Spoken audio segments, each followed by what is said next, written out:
Yo, this is a review of the Lamzu Maya. Let's get into it.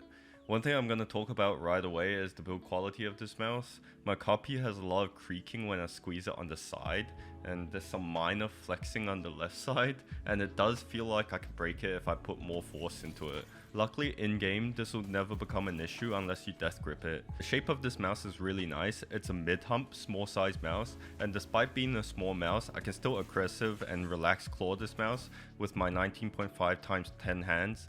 In comparison with the Atlantis Mini, the sides do taper down on both mice, but the Maya is significantly flatter feeling than the Atlantis Mini, which makes fingertipping more comfortable and stable. This mouse has a 3395 sensor, and there's no point paying for a 4K mouse if the 2K and 4K options suck, but the 4K implementation on the Maya is exceptional. I used to have quite a bit of stuttering on the Atlantis Mini, but ever since they updated the firmware, I've had no issues with it. The Maya weighs in at only 45 grams and it feels noticeably lighter than the 49 grams Atlantis Mini, even though it's only a 4 gram difference. Coating on this mouse is very good. It's a rubberized coating compared to the Atlantis Mini, which has a little bit more matte finish to it. The mouse has a similar feel to the Sora 4K. The main clicks on this mouse are Huano transparent blue shell pink dots, and they're really nice, but without hearing the clicks, they feel like a snappier version of the Sippy switches.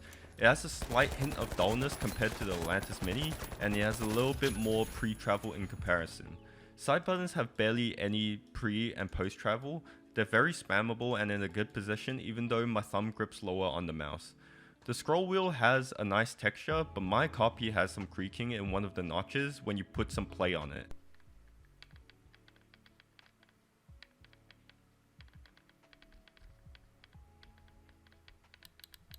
The Maya has one of the best dock feet I've tried.